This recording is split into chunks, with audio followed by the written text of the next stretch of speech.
আসসালামু আলাইকুম ওয়া রাহমাতুল্লাহি ওয়া বারাকাতুহু। নাহমাদুহু ওয়া নুসাল্লি আলা রাসূলিল কারীম, আম্মা বা'দ। প্রিয় সাংবাদিক বন্ধুগণ,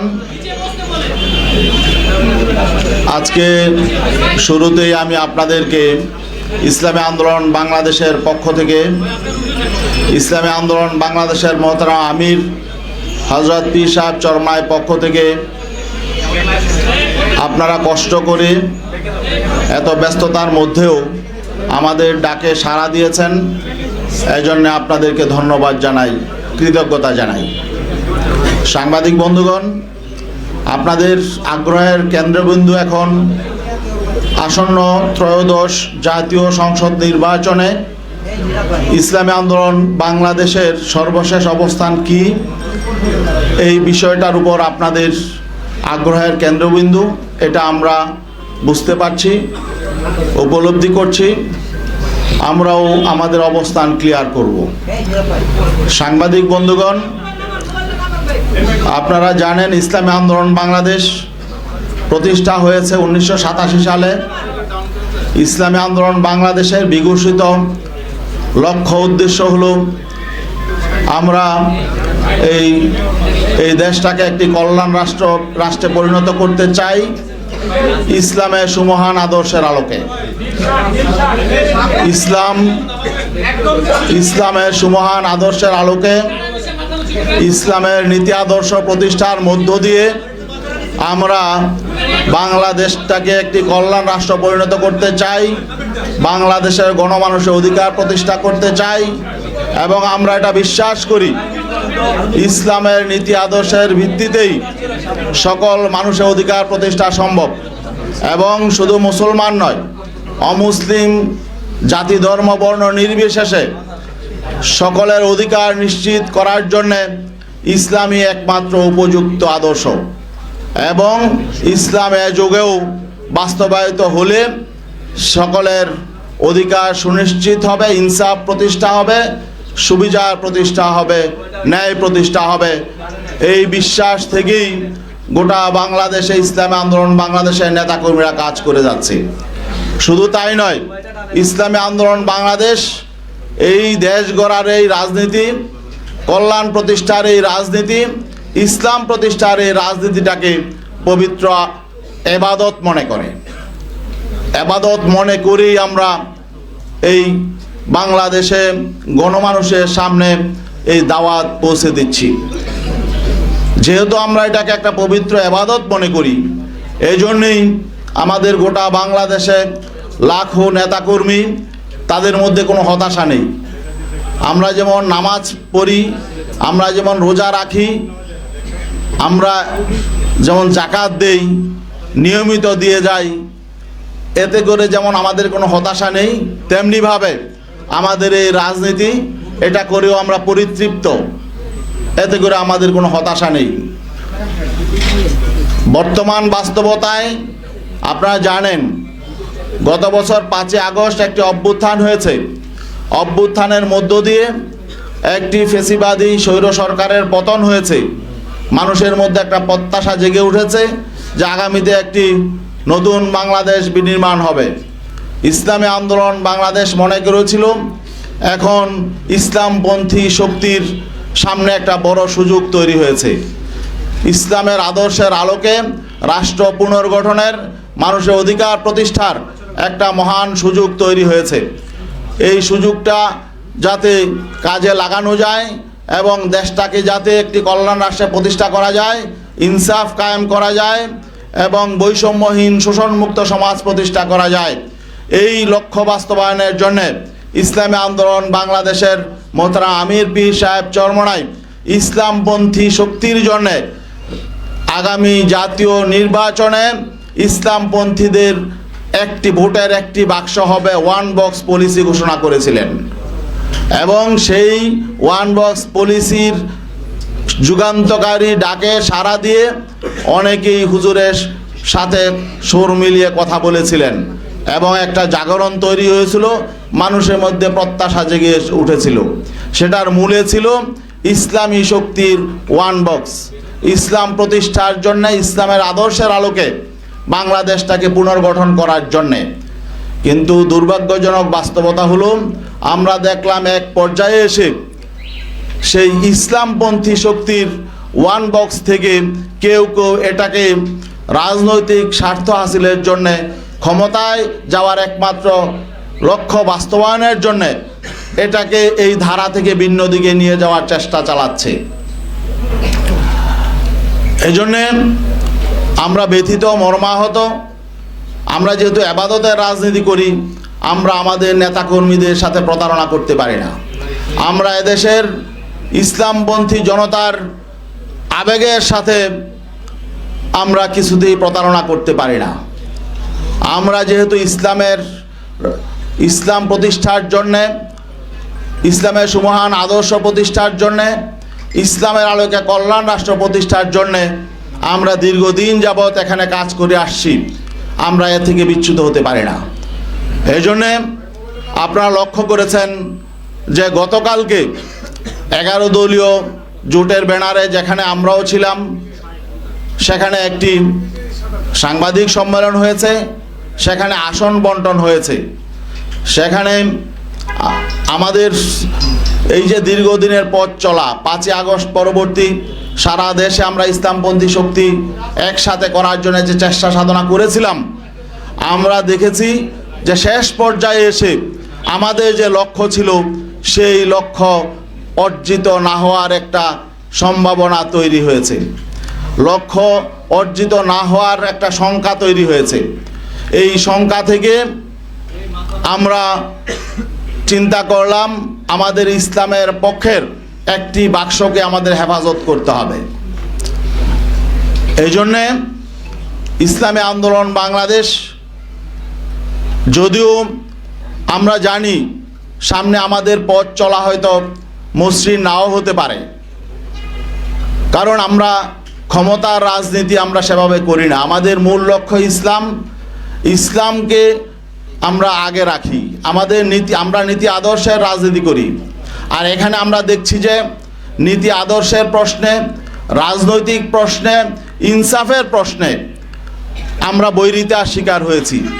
সেই জন্যে আমরা আজকে আপনাদের সামনে ঘোষণা দিতে বাধ্য হচ্ছি যে ইসলামী আন্দোলন বাংলাদেশ আসন্ন ত্রয়োদশ জাতীয় সংসদ নির্বাচনে যে 270টি আসনে মনোনয়নপত্র সাবমিট করেছে, এর মধ্যে আপিলে 2 জন বাতিল হয়েছে।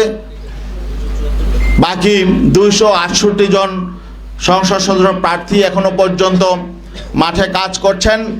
আমরা তাদেরকে নির্দেশনা দিয়ে দিয়েছি, তারা নির্বাচনের প্রতিদ্বন্দ্বিতা করবেন, একজনও তারা মনোনয়নপত্র প্রত্যাহার করবেন না।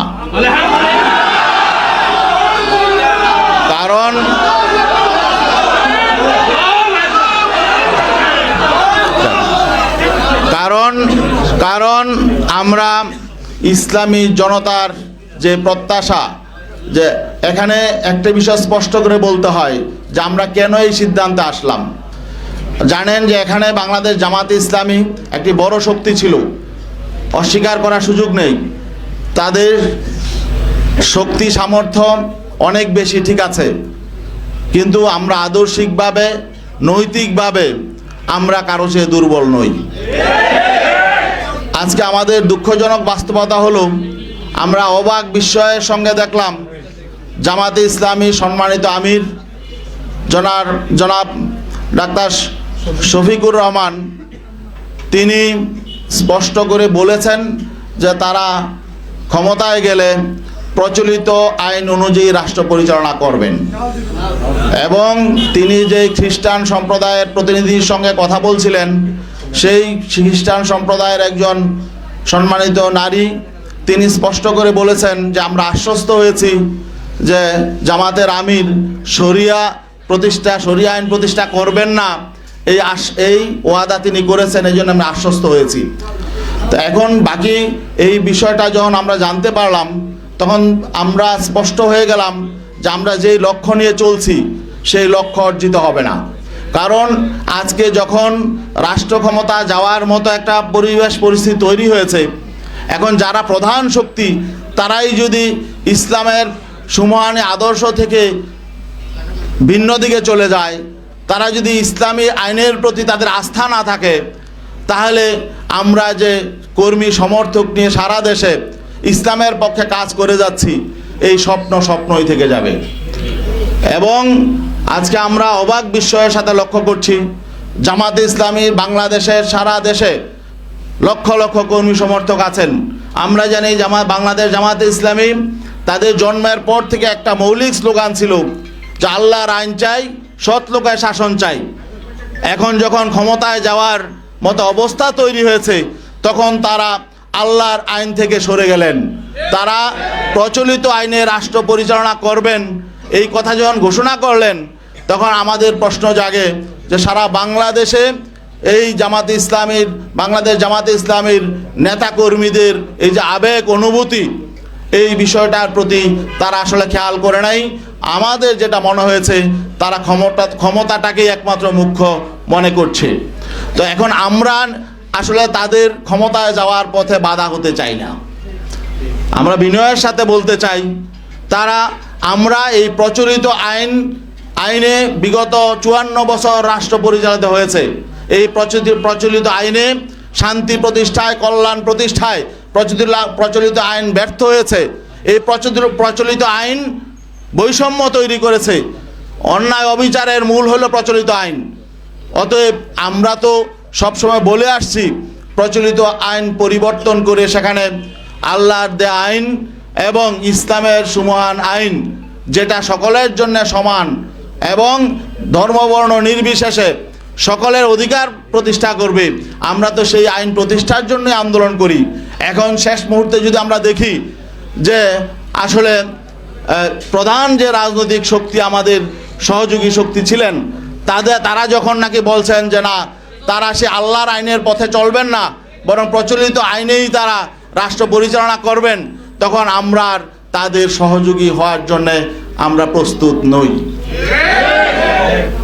এই জন্যে আমরা মনে করছি এটা আমাদের ইসলামপন্থী শক্তির সামনে আমাদের তুলে ধরা দরকার। এই জন্যে আমরা তাদের আবেগের প্রতি শ্রদ্ধা জানাই। অনেকেরই অনেক রকম আবেগ তৈরি হয়েছিল, এই ঐক্যকে নিয়ে আমরা তাদের প্রতি সম্মান শ্রদ্ধা জানাই।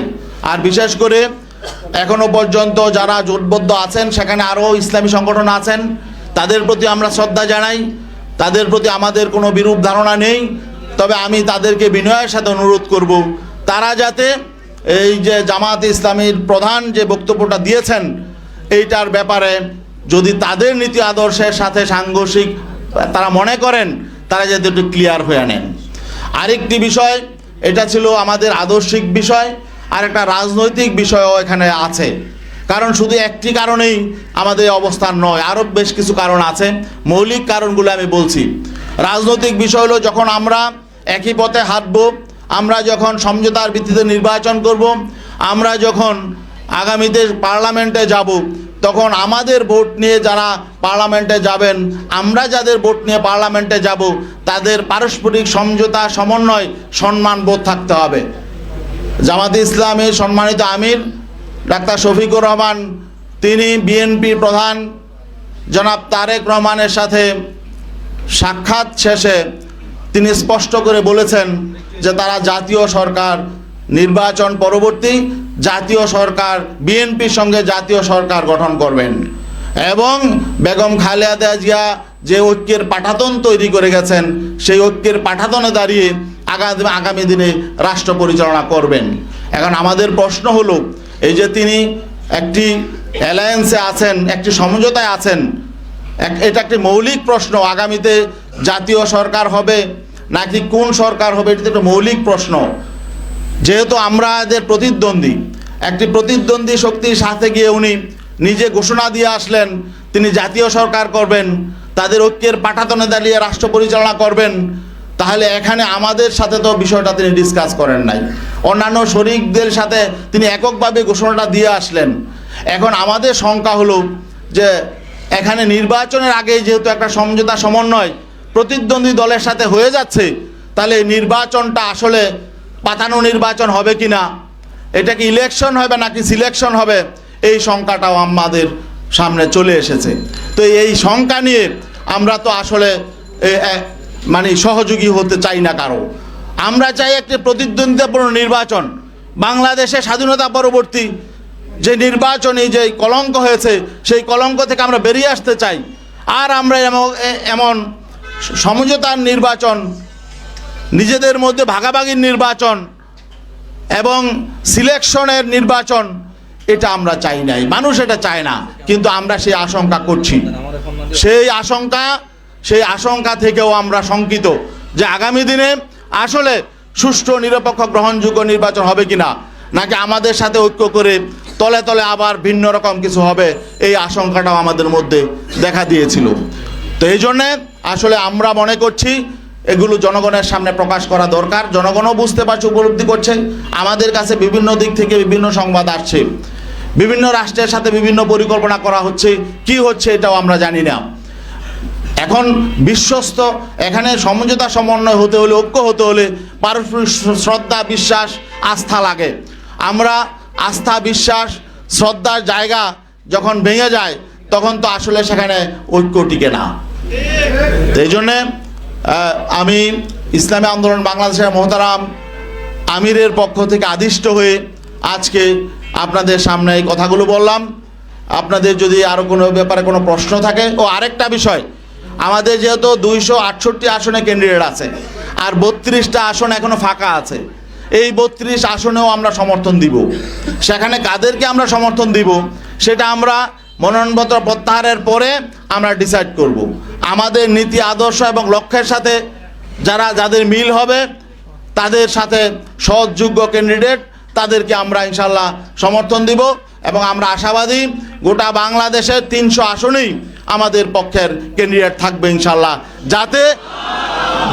যাতে ওয়ান বক্স, যাতে পিসাব চরমনাই ইসলামের পক্ষে ওয়ান বক্স সেটা যাতে সঠিক বাস্তবায়ন আগামী নির্বাচনে থাকে, এই জন্য আমরা ইনশাল্লাহ এই ব্যবস্থা আমরা করব। সবাইকে ধন্যবাদ। একজন করে প্রশ্ন করুন। জি, আপনি দাঁড়ান।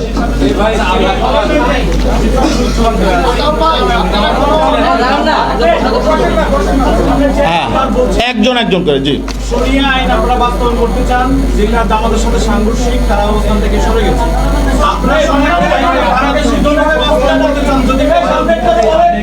শোনেন, আমাদের কথা হলো আমরা চেষ্টা চালাবো, চেষ্টা করা আমাদের দায়িত্ব। আমরা যদি চেষ্টা না করি, আগে যদি নিয়তই গলত থাকে, আর এখানে তো আমরা ইসলামী আন্দোলন করেছি ইসলাম প্রতিষ্ঠার জন্যে। এখন ইসলাম যদি আমাদের কাছেই মনে হয় যে এটা অচল, তাহলে সেটা নিয়ে আমরা কেন আগাবো? তাহলে তো সেকুলার রাজনীতি করাই ভালো।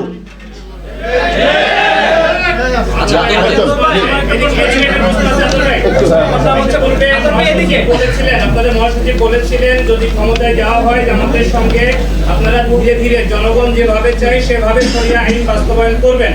আপনি এখন যেটা বললেন আগের দিন জামাতে আমিরের বক্তব্যের পরে জামাতের পক্ষ থেকে ওটা ক্লারিফাই করা হয়েছে যে ক্ষমতায় যাওয়ার পরে সঙ্গে সঙ্গে শরিয়া আইন বাস্তবায়ন হবে না, ধীরে ধীরে জনগণের আপনাদের মহাসচিবের বক্তব্য। আমরা জামাতের আমিরের বক্তব্য যে ব্যাখ্যা দিয়েছে তাদের স্পোকম্যান জুবায়ের সাহেব, সেটা আমরা শুনেছি। তিনি স্পষ্ট বলেছেন যে আমরা প্রচলিত আইন অনুযায়ী রাষ্ট্র পরিচালনা করব, এটার ব্যাখ্যা প্রয়োজন নেই। এটা আমরা বাঙালি সবাই আমরা এই ব্যাখ্যা বুঝি। আচ্ছা ভাই, আপনারা হচ্ছে একজন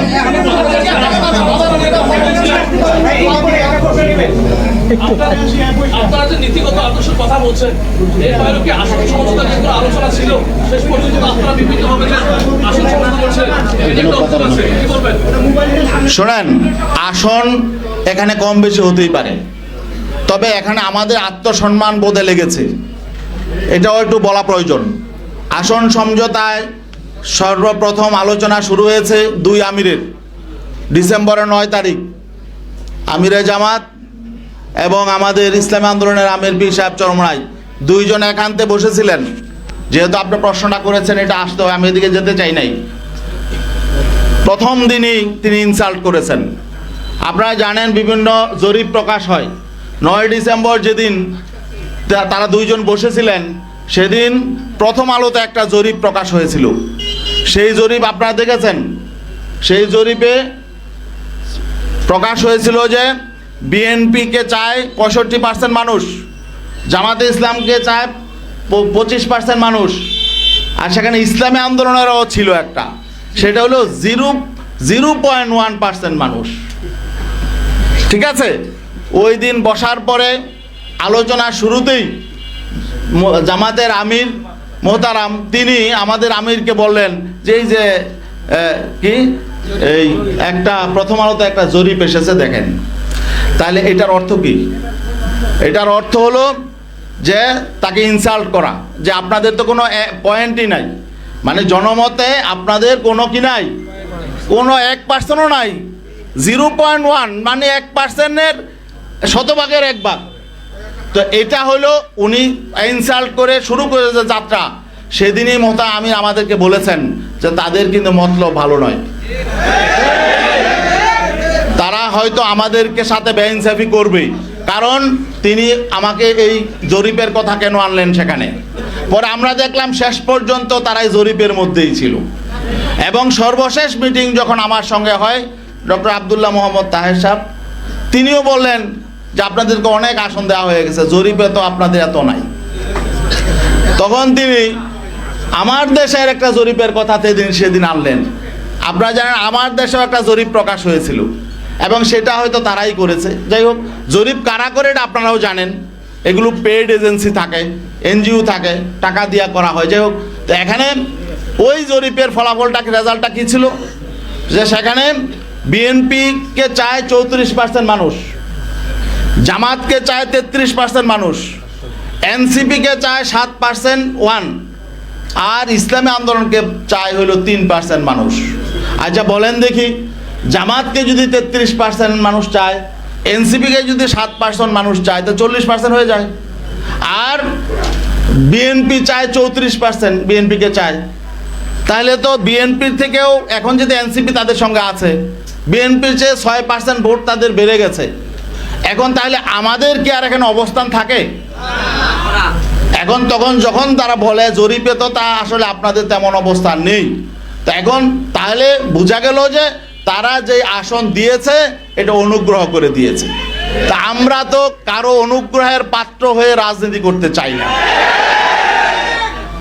জি, এখন বলেন।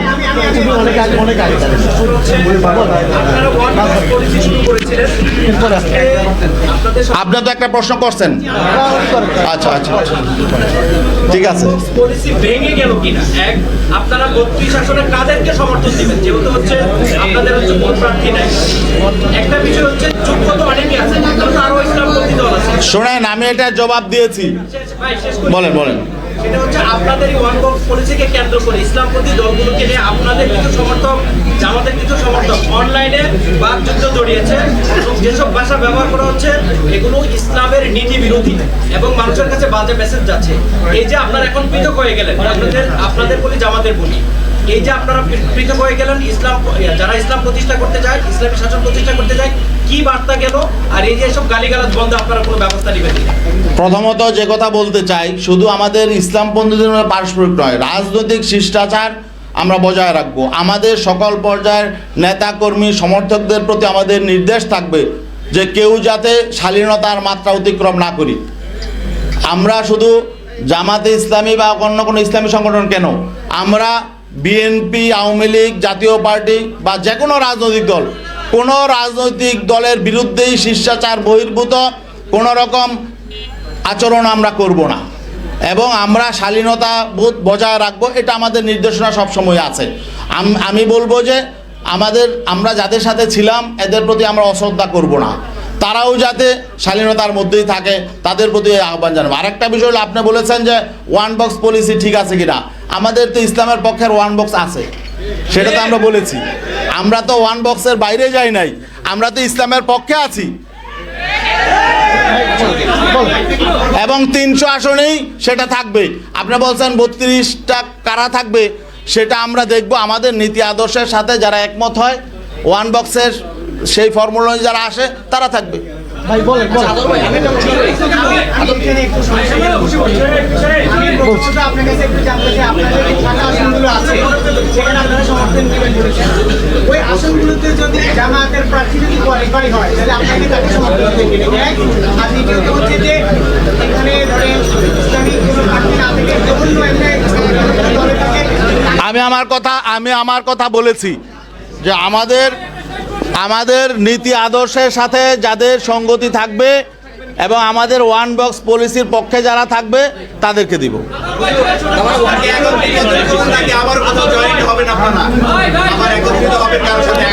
সামনে আবার একত্রিত হওয়ার চান্স আছে। শোনেন, আজকে সামনে কি হবে এটা আমি এখন বলতে পারবো না, ভবিষ্যতের কথা কেউ বলতে পারে না। আজকে পর্যন্ত আমাদের এটা অবস্থান। আদর ভাই আমি একটা প্রশ্ন করি। আমি একটা প্রশ্ন করি, আদর ভাই। সেটা হলো যে আপনি বলেছেন যে সুষ্ঠু নির্বাচন নিয়ে সরকার তৈরি করছে।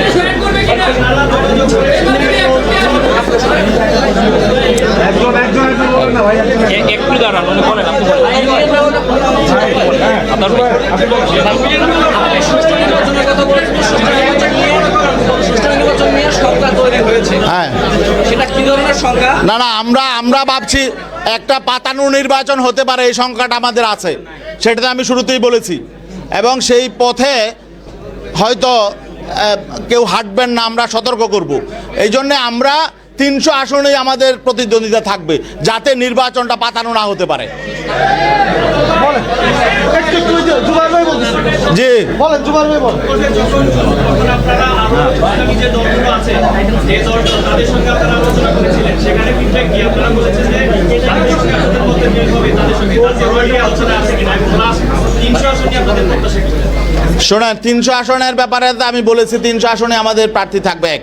আর আমাদের যারা সহযোগী ছিলেন সমমনা, তাদের কাছে আমরা বলেছি এবং আজকে আরও ক্লিয়ার করে দিলাম, তারা যদি ইসলামের পক্ষে ওয়ান বক্সে তারা যদি চায় তাহলে আমাদের সাথে তারা আসতে পারে, দরজা খোলা আছে। আর এবং আমি একটা কথাও বলেছি, তারা জামাতকেও প্রশ্ন করতে পারে, যে তাদের এই নীতিগত অবস্থান নিয়ে প্রশ্ন করতে পারে। আতার ভাই, আপনারা প্রচলিত আইন নিয়ে জামাতকে প্রশ্ন তুলেছেন যে ওই যে আলোচনার পরে খ্রিস্টান একটা প্রতিনিধিদের, আপনার দেশের প্রচলিত আইন মানেন কি? না শোনেন, একটা হলো যে মানতে বাধ্য হওয়া। দেখেন, আমরা অনেক কালাকানুনও কিন্তু মানতে বাধ্য হয়েছি, কিন্তু এগুলো আবার পরিবর্তন হয়েছে, তাই না?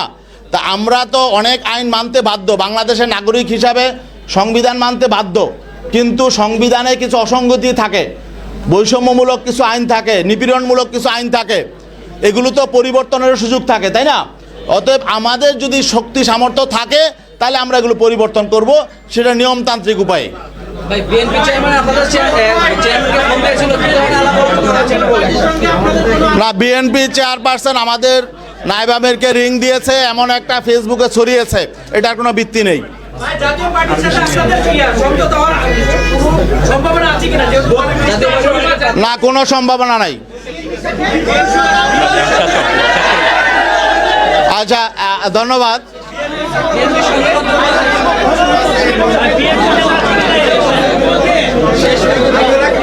যেহেতু আমরা 300 আসনে নির্বাচন করব, অতএব বাংলাদেশের মানুষ যেহেতু নতুন বন্দোবস্ত চায় এবং ইসলামপন্থী মানুষ আগ্রহী আছে, আশা করি আমরা বিপুল ভোটে বিজয়ী হব ইনশাল্লাহ। ধন্যবাদ সবাইকে। ধন্যবাদ সকলকে।